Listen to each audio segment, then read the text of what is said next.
ma sono state presentate anche alcune iniziative che interessano la Tisana. Allora facciamo il punto con il sindaco Galizio.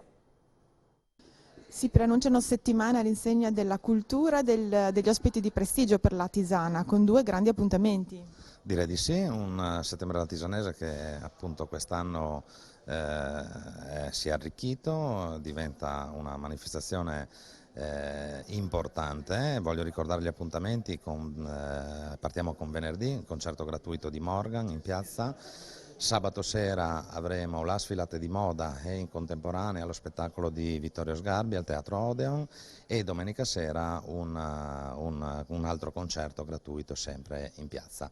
Un connubio fra la cultura che abbiamo voluto inserire in tutte le manifestazioni che si svolgono alla Tisana durante l'anno, con appunto il premio letterario che poi si svolgerà nel mese di ottobre, un contesto anche in cui si inserisce la parte enogastronomica. Il nostro territorio è ricco di produttori sia di vino che di prodotti appunto gastronomici e quindi è un connubio fra queste cose.